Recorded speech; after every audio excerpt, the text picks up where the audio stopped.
Hello everyone, welcome to the latest episode of the Wallingford Living Room podcast. It's great to have you with us. I know it's been a while, but I think we're going to have a great interview ahead. We have Catherine Kiertey joining us. Thank you so much for agreeing to be part of this. My pleasure. It's great to have you here. Unfortunately, the thing that has spurred me on to do this interview, which I would have wanted to have done for a while, is that you're leaving.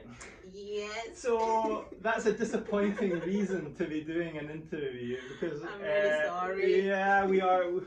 I'm smiling, but it's no, it is disappointing. We have absolutely loved having you at the Living Room Church, and I know I speak for a lot of people. So it's great to have you here. Thank you. Thank you. Just for people that don't know, because we've obviously not seen each other that much recently, just tell us why you're leaving and what you're going to be doing. Okay. Well, I'm leaving, but I'm not going too far away. Good. So I just completed my studies doing diagnostic radiography and just at Queen Margaret in Masembra. Yeah, and I've got a job at Racial General Hospital. So well done. That's why I'm leaving. Well done for getting a job. Well you. done for completing your studies. Thank you so that's much. really good news. And yeah, I wish I was not too far away. No. And when do you leave? So, well, I don't have a specific date of leaving yet, but I'm starting my job mid-June. Mid-June. So sometime just before that. Not long. Yeah, and not long. Your big career point right now is Accommodation. Accommodation. Yeah. You need accommodation. Yeah, accommodation. Yeah. Okay. And then just being able to fit in. Yeah. Again in a new. Well, I'm sure with how you fitted in at Wallingford, it's always difficult going to a new place. Yeah, but exactly. I'm sure you will. And finding a new church as well. Yeah. You've got definitely. a few options that you can. Yeah, I've looked around. There are a few churches around, so I guess it's just a matter of where I found an accommodation and then where I feel the Lord is leading me, because I really don't know. So yeah, well, we definitely pray for that, because it is hard when you move to a new place and being part of a church. Yeah, so, definitely. Well, yeah, we're going back a bit now. Okay. So that's the now. So we want to hear a little bit about your story. Fascinating to hear. I've heard a little bit about your story, and it's just every time I hear a little bit, I'm always intrigued by it. So let's go right from the start. Where were you? Where were you born? Where were you brought up? So I was born in Ghana, which is in West Africa, for those who don't know. Yeah, and I lived in Ghana until I was 13. 13, and I moved to Italy. Okay. Yeah, so my parents were actually already living in Italy, and then myself and my younger sister, well, I've got two sisters now, but then it was just myself and my other sister. We moved to join them. Okay, so a bit different, Ghana to Italy. Yes, exactly. So Ghana, what languages would you have spoken in Ghana? So official language is English. In English, yeah, because at school we are taught in English. Yeah, we kind of do French as well, but I didn't take my French lessons seriously. But a local language English, as well? Do you have a local language? Yeah, so many of them, but the most popular one is Twi. Okay. Yeah, it's one of the Akan languages, and most people tend to just learn it just because, like, most people speak Twi. But that is not like my parents' main language. Okay. Because my parents are from a place called Ada. Okay. So, and the language is called Ada as well. Yeah, so that is like our own language. But then Twi is like the second language, like most people in Ghana tend to learn. So I'm thinking you can speak a few languages then. So I speak Twi and I speak Ada. Okay. Yeah, maybe not so very well, but and you speak Italian and you speak English. Yeah. Very impressive.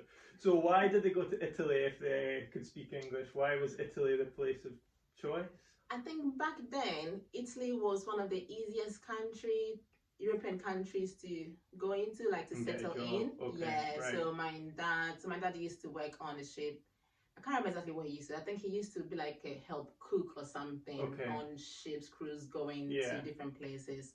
And he wanted to settle down somewhere. Okay. And he chose Italy. Okay. So yeah, he chose Italy. And it was north of Italy, wasn't it? So initially they settled in the south part. In a place called Palermo, it's in the south in Sicily. Okay. So yeah, my dad settled there, and then my mom joined him shortly after, whilst he had settled down a bit, and we joined them So yeah, I and my sister joined my parents in 1999. Okay, yeah. 99.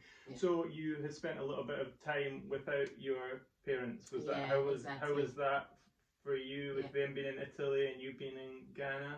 I mean, I think we kind of like just got on with it, really. Yeah, because so I and my sister, we lived obviously in the city, in community, I think community 12 or community 4. I think community 12 it was.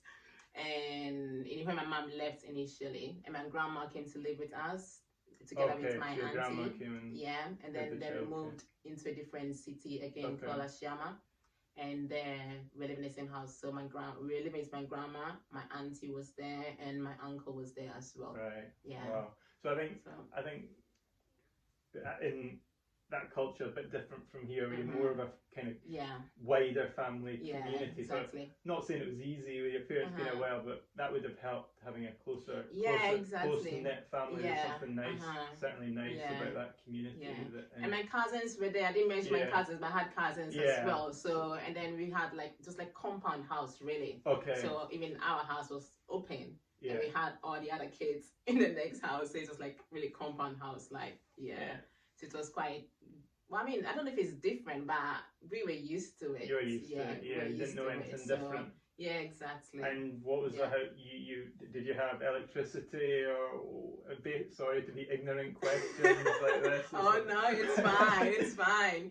So I mean, I might say we were quite blessed enough because the area that we lived in was supplied with electricity. Okay. So we had electricity at home. Okay. But we didn't have water in our house. Right. But how it worked out in that area, because mostly like in the areas that are yet developing, we've got like fountains, like taps we call them, where you can get water from, and it supplies water to like few houses within the area. So even it wasn't far away, but it wasn't still in our house. Yeah. And would that be different now? If you were to go back now, what would it be like? So obviously depending still where you are. So like going back to the same town where I was, like we went back on holidays like few years ago, and there were waters in every house. Okay, so there's been improvements. Progress. That's good to hear. Yeah, but then it's still not the same in different areas. Yeah, so it just depends where you go in. Yeah, exactly. Yeah, and they may not have electricity in some areas. So it just depends on where you happen to be really. Okay, and I mean I could speak about that all day, hearing what life was there's like. Just so much. Yeah, even so communication wise, I mean it was way different. I think I should tell you that because it's quite funny because I don't think we had telephones then. Okay. But I just remember that we used to record messages for my parents and we'll post it to them. So I don't know if you've come across them, but we had cassettes. Yeah. I listen to cassettes, you know. Yeah, okay, you know what I'm talking about. Yeah. So I used to remember very often that we'll record the messages on cassettes and we'll post them to my parents. Okay. And they will do the same thing and send them. Just like this, really. Like you're used to recording. So come on, it's all the same. No WhatsApp messages and video calls. No WhatsApp, no. Okay, good, fascinating. But then, so how did you adjust to life in Italy then? 13 years old, I think you were when you moved over there. How did you fit in? How did you cope with that change? So I was 13 when I knew my parents were going to stay with my parents. So obviously it was exciting to know finally we get to go to be with mommy and daddy. And Italian, that is like, I mean, we knew my parents always speak. They used to talk about Italian, but my parents didn't really speak Italian. Yeah, they still speak English. Yeah, they still speak English to us. So we never had like. Yeah. We never had any kind of Italian lessons in Ghana before moving. So I don't think we even thought about it that much. Yeah. Yeah, we knew it was a different language, but so you just we never really thought about it. Did you just go to an Italian speaking school? Yeah, but as well was available. So we just got how do you call it? Registered to go to school. I went to middle school. I had to go so I was late with a year just to help me to build up the language before going further. Yeah. And then I don't even know how it happened, but like slowly we just learned the language. So I used to have like separate lessons from the rest of my class. Okay, so you're doing extra. So yes, I used to do like 1-to-1 with a lecturer, and he used to teach me all the basics of Italian. I used to be in the class as well. I guess just to be able to just listen and and then people do ask me, so how did you learn Italian? I'm like, I just learned it. But not only did you learn it at 13, you then have studied, you've been to university. Well, so you got your qualifications in Italian education. So I guess you finished your Italian education about 18? Slightly older because I was always behind 2 years. Because but still, you've managed in that short period to not only learn language but to get the qualifications needed, doesn't it? That's quite a feet, really. A lot more hurdles to jump over than we'd maybe be used to here. So I guess you just do what you have to do wherever you are placed, really. And so let's talk a little bit about your faith then. I guess Ghana it would have been a fairly Christian country. Is that fair? I mean, I wouldn't be able to tell you the percentage. Yeah. But it's mostly Christian. Yeah. We do have Muslims, and we do have. Would that be more the north? Kind of like Nigeria more would be like north and then, mostly like most Muslims are within the northern region. Yeah. But you do have like Muslims like even around like that. Because like where we used to stay, there used to be like a mosque. Not like a mosque, but it used to be a place where the Muslims used to have their worship. Yeah. So we would hear when they ring their I don't know how to call it, like alarm or what. When they sound so we would but mostly Christian. But mostly and Christians. Lots of different types of churches and denominations and things like that. So you've gone to church as a youngster? Since I was little, and I didn't mention, but there are pagan worshipping still going on even in Ghana. Pagan worshipping. So would that be witch doctor kind of stuff as well? Yes, kind of that. Is that in the towns and cities as well, or more all over? All over.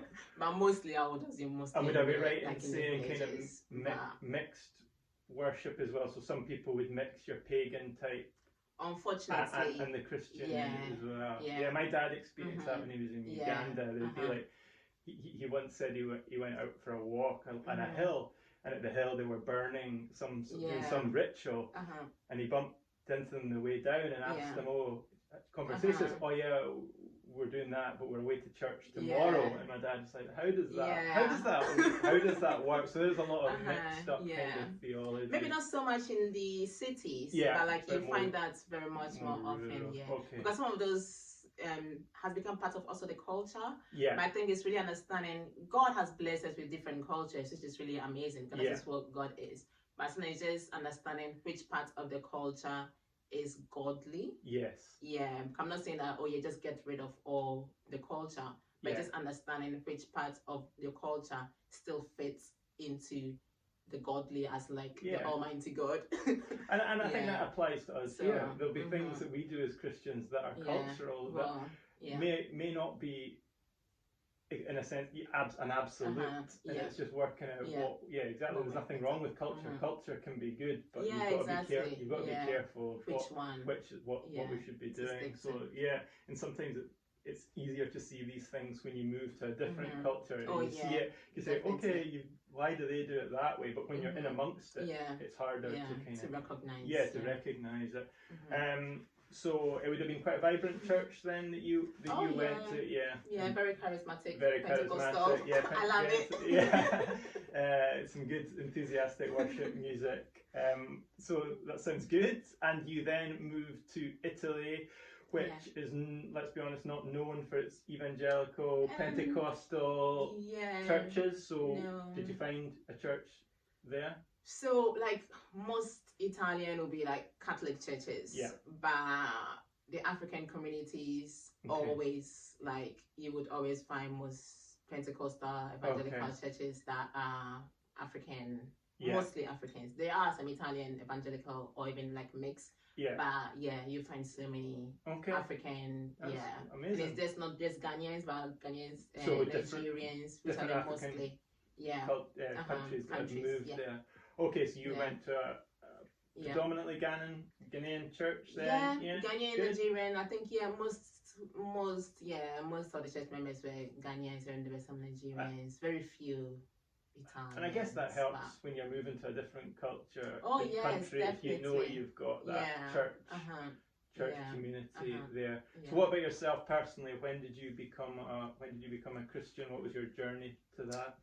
Right, sometimes when I hear that question, when did you become a Christian? Like, I have no idea. I'm confused, but like, there's been stages in my life where I really think there has been a transition.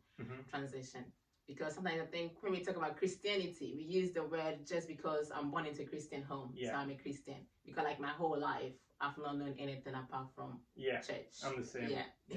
I'm the same. I've been to church like the whole of my life. And I don't think there's been a time that I didn't believe that there was a God.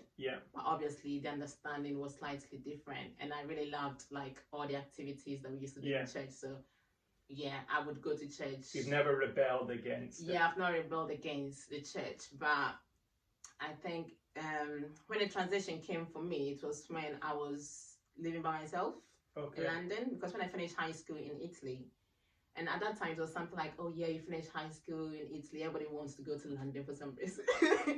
So I was part of those that wanted to go to London. And now I don't want to be in London. Sorry, Londoners. I love London. I'll come and go back. But so like back then when I finished high school, it was like a thing. So I moved to London with intention to go to uni, which I ended up not being able to go because I didn't get admission. But then I went and do something. I did dental nursing. So once when I was in London, I was attending a really beautiful church in London, and I remember there was a season in my life that I was just asking myself questions like, so why am I going to church? I remember once, like, I woke up in the morning, dressed up for church, and I just laid in my bed. I'm like, why am I going to church? Like, I realized that it had just become like a tradition. It's Sunday, so I'm going to church. It's Friday evening, we've got prayer meetings, so I'm going to church. Oh, we've got Bible study on a Wednesday, so I'm going to church.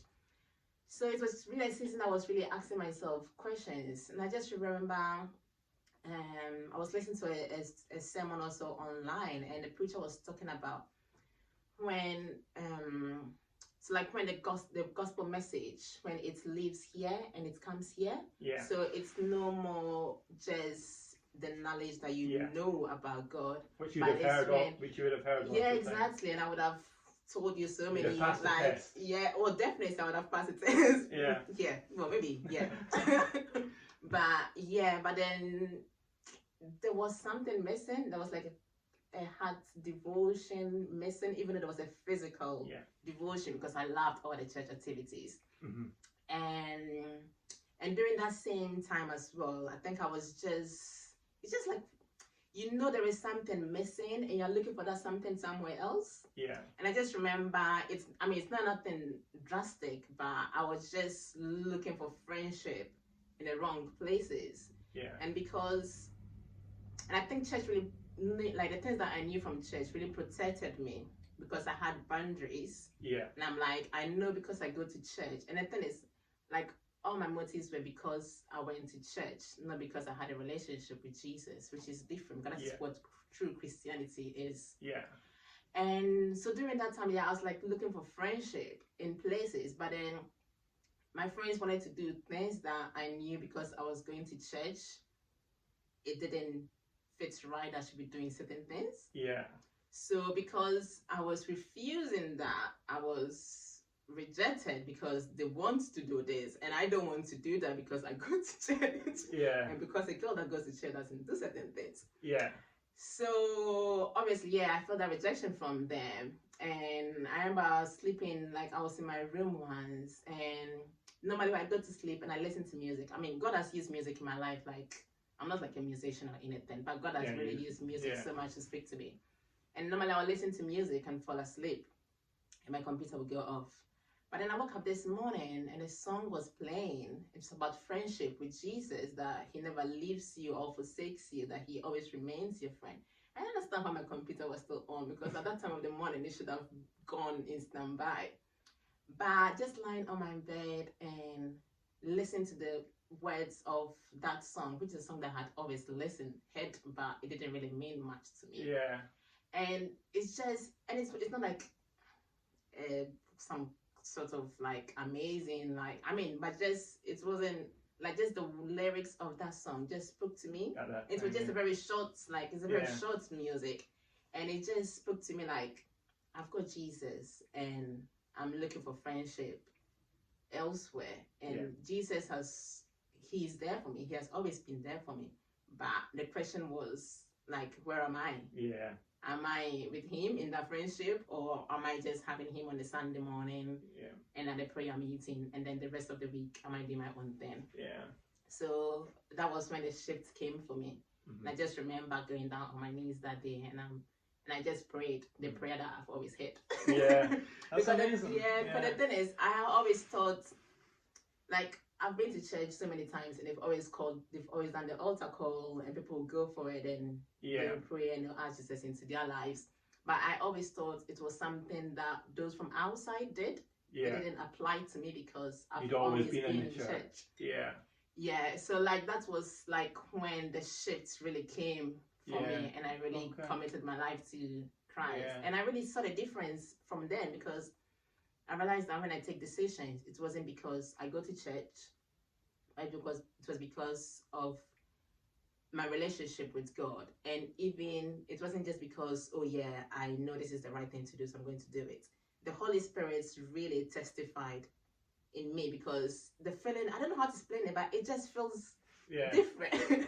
Like certain things that I would do with no guilt, it just didn't sit right. Like things would just not sit right. Like even jokes that I would do with my friends that were before were nothing. They just started not to feel right at all. And it's just the work of the Holy Spirit. And it was then, before I realized, I began to understand really the things that people were being taught about, like how the Holy Spirit really changes you. Until you don't experience it, you may think, oh yeah, I think I know. But when you experience it, you realize, oh, this is what they say. Like, he really does change you, and he really does like transform your life. So, that's brilliant. Yeah, and I think it's a challenge to us all, especially for people like myself, I guess, who's always been in church, exactly. And you kind of go through the motions, and it's great, you learn so much, like you say, you learn lessons, and it's you wouldn't take that away from yourself, but definitely. You still need that to make sure that you are doing it. It actually means something in the heart, rather than just a nice thing to do. That's all your friends, especially friends are, and I think when you move cities like you did, and you're by yourself, it almost forces you to go, okay, am I going to keep going to this? I don't know anybody in this church, like, do I keep going? So no, that's amazing that God took you to London and showed you that. So you were in London for a few years? Yes, I was in London, I think, like for 3.5 years. 3.5. Yeah, and I did dental nursing. Then I went back to Italy. Okay. And I worked a while in Italy, like probably under 3.5 years. Okay. Yeah. And I just really wanted to go back to studying, because I really knew I wanted to do something more. And I could have studied in Italy, but at this point, I wanted to maintain myself. Yeah. Because I didn't say how old I am, but I was 13 in 1999. Okay. You can do the maths. We can do the maths at home. I'm concentrating. So I went back to London. So you went back to London. Okay. Because I thought I could have the opportunity, because I had done it once, working part-time and studying. So I knew that I had that. Yeah, there was more opportunity. It was more for the opportunity, because in Italy it's quite difficult to be full-time education and part-time job, to be able to maintain yourself with a part-time job. Yeah. It was quite difficult around that time. So so that's why I went to London. And then you came to Musselburgh. Yes. Wallingford. QMU. Yeah, exactly. So I did apply, and back then EU students were receiving support in Scotland. Yeah, before Brexit. So you got some support. Yeah, with uni. So that was great. That's brilliant. Yeah, because I had no money to be paying tuition fee. Like it is expensive, and we certainly don't have a system that's available for all. So no, that was great that you got that, and so almost 4 years you've been almost here. 4 years in Scotland. So I mean, I said at the start, we've loved having you here. You've been a great example to us as a church, the way you've just come, a new city, it's not a city, but you've just got involved with the church. you know so many people. Even today we've been chatting, you know, and I'm like, oh, you know that you've been, you know them as well. Like, so you've been for us to see somebody coming into a new place and just getting involved. You do help with the creche as well, the Sparks group, which has been brilliant. And it's just been my pleasure. One of the things that we, as the elders during lockdown, we pray for everyone in the church, and we take turns, and we've got a list, and we go through it. And this is, I'm sure they won't mind me saying, but we always get to you, Catherine, and we're always just like so thankful for you. Dear. And we're always like, thank you for her joy. We just love your smile and the fact that you're enthusiastic, and you've actually encouraged us as elders because of what you bring to the church. And I'm not just saying that, you've been a great encouragement to us. I think we've seen you grow when you've been here. I don't know how you found it. How have you found it? You've come from it's a totally different church, is culturally different. You've always, I think I'm right in saying, you've always been an African church, whether it's in London or Italy or in Ghana. So that's a change. How have you found that? I guess it's a bit of an open question, but yeah. Well, I knew Scotland was going to be quite different. I was not expecting we're not the most diverse, I guess. Well, not just because of that. I mean, you just need to walk down Massambra and you don't see many African people, even in Massambra. So, I wasn't expecting to find the same exactly. But, I mean, the most important thing for me is what we believe. And it is God Almighty that we are serving. Yeah. And that's what's like the main thing for me, really, for me. It's not how the service goes or how you're worshiping. Because I'll tell you, I really love to be in the midst of different people and see how this worship. And I remember even in London, I went to Chinese church. All right. I went to like continuous church. I just went like I think once, and I went to Korean once or so. It's just to see how, I just love to see how other people worship, really.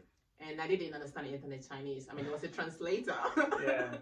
I think that's a credit to you. Credit to you as well, because I'm sure there's been things that you wouldn't have ordinarily be used to, or your choice, I guess.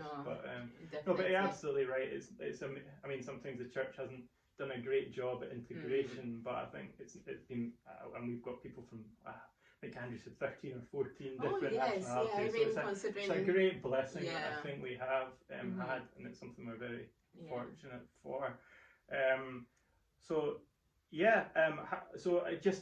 I said that you come across as a very joyful person. I don't know if that's true all the time. I'm sure it's not. It's never true for us all. But I think what keeps you joyful would be my question. I'm glad you used the word joy and not happy. Okay. Because like very often I've heard people saying, "You look so happy," and I'm like, do you want me to start making a list of the things I'm not happy about?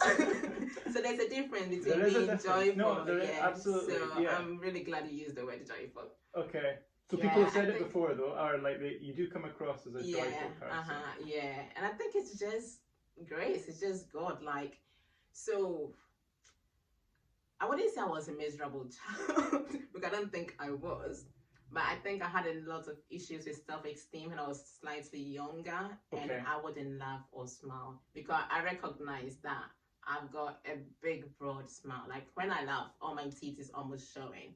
And when I was younger, people used to comment on that, like saying, like, retain, like, smile a bit less. So I used to literally cover my mouth to smile. So I don't know when it happened, but there was a stage in my life that, I don't know, something must have happened that I just let go. And I just started living just naturally as God has made me. So I'm not taking credit. I think it's just God. Really. Well, it's nice. Don't ever not smile. I'll try. I think sometimes I smile when I shouldn't be smiling, but it's just me. I'm really sorry. And I've gotten into trouble for that as well. No, don't apologize for that. So I've gotten into trouble for that as well. It has been great having you with us. We wish you all the best. Thank you so much. In Wishaw, certainly come and visit. Definitely. And we will certainly, I'm sure there'll be people who come along and visit you. Not too far away, is it? No, it's not far away. It's like an hour drive.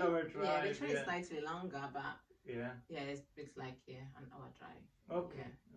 But I must say, I've really enjoyed being part of the living room church. I mean, not because people are just simple and genuinely, like they genuinely are genuinely interested in you. And that's just, even like somebody just telling you, like maybe just speaking to someone and you tell them that, oh, I've got an exam, and you tell them a specific date. And like the day before the exam, they tell you, oh, I've been praying for you. I mean, like, really touches my heart. So I've really been blessed to be part of it. That's good to hear. And I think even this morning when we were at church, somebody shouted over to you, didn't they? Have you found accommodation yet? We've been praying for you. And I was like, whoa, I didn't know you were looking for accommodation at this time, but obviously you told this person in there, or a home group or something, I don't know how it was. But yeah, so I think that's something that we've got to keep going and make sure we're doing it with everyone as well. It's really nice to And even the little ones, like they've surprised me so much, especially like during this lockdown time. I'm sure if the parents didn't, like I wouldn't have known. Like a child would say something to their parents, like they say something about me, and that parent would tell me, and that is really like you don't know how my week is going, but even just hearing that little message coming from the little ones, it's like it's really a blessing. Yeah, so I know Sparks has been a great blessing, and you've obviously been involved in that. Leslie has been involved, and she's done an amazing job, and the kids just love it. And you were saying that you send that video on to your niece in London, and they watch it. So that's brilliant to hear that we're using stories like that we don't know about. Like I didn't know about that until today. So I'm sure there are other stories that other people could tell in the church that we should be encouraged about. We don't necessarily hear everything that's going on at the moment, so we don't know things that are happening. So I mean, it seems little, but trust me, it blesses the one that is listening to it. So so we'll be praying for you, especially at the early stages, that you get accommodation, find a church, thank you so start much. a new job. And thank you for blessing us as well. Oh, thank you for being a blessing in my life in this past years. Thank you. Thank you.